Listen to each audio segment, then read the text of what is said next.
జనసేన అధ్యక్షుడు, ఆంధ్రప్రదేశ్ ఉప ముఖ్యమంత్రి పవన్ కళ్యాణ్ అంతకంతకు కూడా ఆయన మాటలు కొంచెం శృతి తప్పుతూ ఉన్నాయి, అర్థం రహితంగా మారుతున్నాయి. ఢిల్లీ వెళ్ళారు, ఆయన రాజకీయ వ్యూహంలో వెళ్ళారు, దేశంలో జనసేనను విస్తరింపజేసుకోవాలనుకుంటున్నారు. అలాగే తన పునాది కొంచెం రకరకాల సవాళ్ళకు గురవుతున్నప్పుడు దాన్ని పెంచుకోవాలనుకుంటున్నారు. అదంతా రాజకీయాల్లో సర్వసాధారణమే. ఆ సనాతన నినాదం తీసుకున్న వ్యక్తి, సామ్యవాద నుంచి సనాతనం, ఇప్పుడు జాతీయ సమైక్యత అంటున్నారు. మంచిదే, జాతీయ సమైక్యత. కానీ ఆయన ఇస్తున్న సందేశం ఏంటి? ఎంత ఘోరంగా మాట్లాడుతున్నారంటే,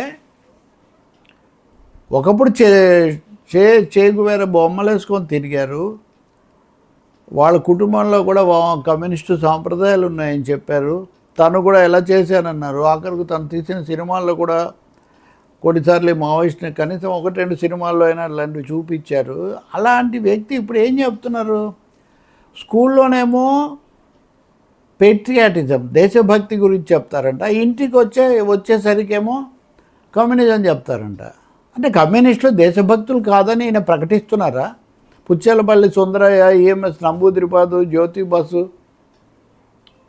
ఇంకా చెప్పాలంటే ఇప్పుడున్న వేలాది మంది యువ కార్యకర్తలు, నాయకులు, వీళ్ళందరూ దేశభక్తులు కాదా? మోదీ గారు, పవన్ కళ్యాణ్ గారే దేశభక్తులు. ఏంటండి ఈ ధోరణి?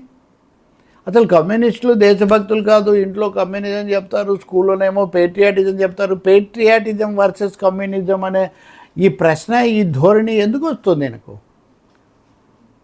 సనాతన తత్వం కావాలంటే చేసుకోవచ్చు, ఆర్ఎస్ఎస్ బీజేపీలే చాలా గొప్పగానే ఆయన భావిస్తే భావించవచ్చు. కానీ మధ్యలో కమ్యూనిస్టుల మీద ఎందుకు? వారు ఒక విషయం తెలుసుకోవాలి. 2019కి ముందు ఆ సమయంలో నేను ఎక్కువగా తృతీయ శక్తిగా వస్తున్నారని చెప్పి అప్పుడు మాట్లాడుతున్న రోజుల్లో ఆయన అమెరికాలో ఒక సభలో మాట్లాడుతూ భగత్ సింగ్, అమెరికాలోనే అనుకుంటా, భగత్ సింగ్ ఆత్మ బలిదానం చేసుకున్నారనే బదులు ఆత్మహత్య చేసుకున్నారని తర్వాత సవరించుకున్నారు.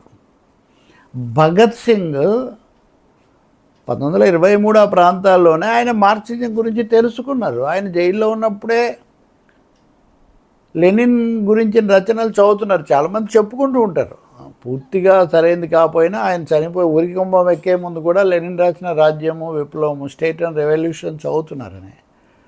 భగత్ సింగ్ సహచరులైనటువంటి అజయ్ ఘోష్, శివవర్మ చాలామంది తర్వాత కమ్యూనిస్టులు అయ్యారు.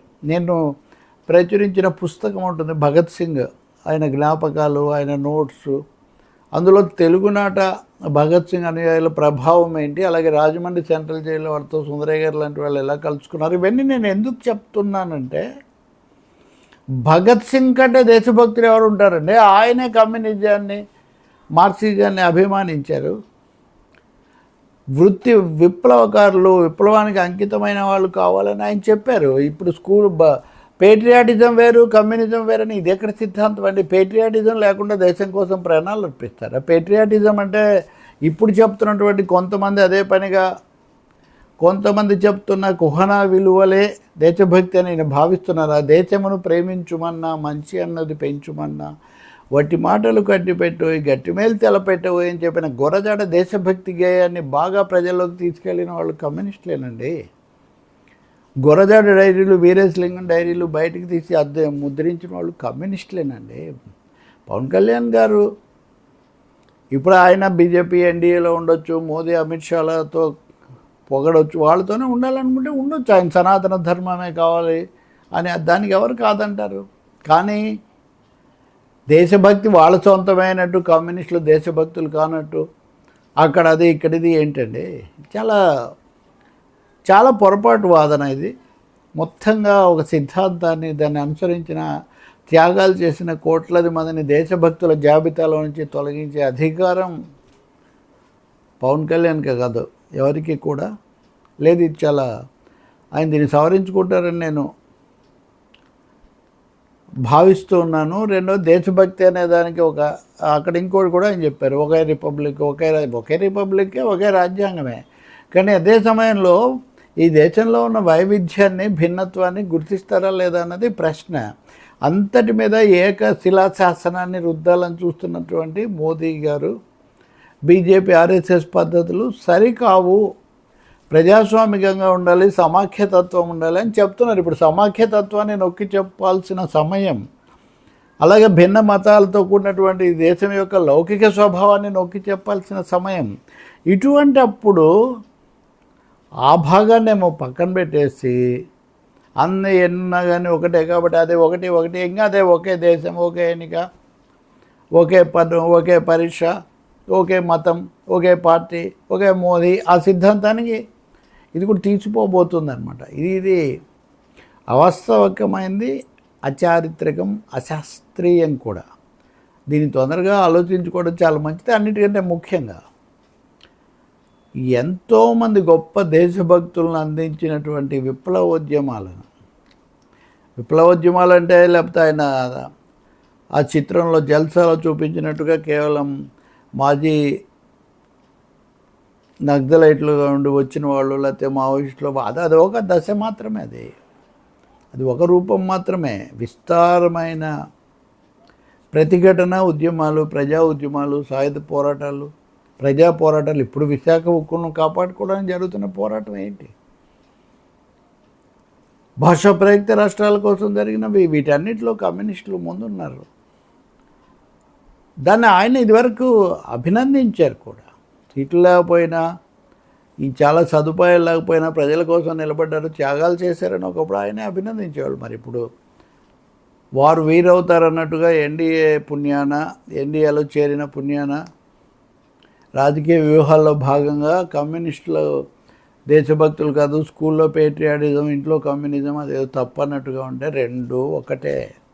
నిజమైన దేశభక్తులుగా నిలబడేది వీళ్ళే.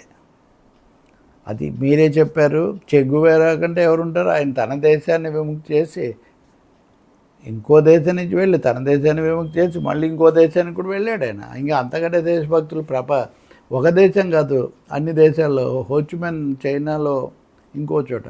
అంటే విదేశీయుల పేర్లు ఏముంది, ఇప్పుడు చాలామందిని మనం విదేశీయులను చెప్పట్లేదా ఇప్పుడు? దాని అర్థం దేశంలో ఉన్న పోరాటాలు, దేశ చరిత్ర, దాన్ని అంతా వదిలేశారని దాని అర్థం. మొన్న కూడా అంటున్నారు అక్కడక్కడ జర్మనీలో పుట్టిన ఆయన పేరుతో ఇక్కడ పెడతారని. ఈ మా సైన్స్, శాస్త్రానికి, విజ్ఞానానికి, సామాజిక శాస్త్రానికి ఈ సరిహద్దులు ఉంటాయా? సంకుచితమైనవి. ఎవరి పేరుతో పెట్టినా ఏమి జర్మనీకో ఇంకొకరికో వీళ్ళేం కాబోట్లేదు కదా. కాబట్టి మామూలు అవగాహన రహితంగా ఉండే వాళ్ళలాగా కీలక స్థానాల్లో ఉన్న వాళ్ళు మాట్లాడితే ఇట్లా పొరపాటు అవుతుంది. కమ్యూనిస్టులు దేశభక్తులని ఇప్పుడు ఆయన కితాబు ఏమీ అక్కర్లేదు, కానీ ఆయన అనడమే ఇక్కడ చాలా కష్టం కలిగిస్తుంది. ఇది పరిశీలించే వాళ్ళు ఎవరికైనా. కానీ శంకర్ దయాళ్ శర్మ రాష్ట్రపతిగా ఉండగా క్విట్ ఇండియా ఉద్యమం 50వ సంవత్సరంలో చాలా స్పష్టంగా పార్లమెంట్ సాక్షిగా ప్రకటించాడు. గతంలో కొన్ని దుష్ప్రచారాలు జరిగాయి, కానీ వాళ్ళు దేశం కోసం ఎంత గొప్పగా నిలబడ్డారో మనం గుర్తించాల్సి ఉందని.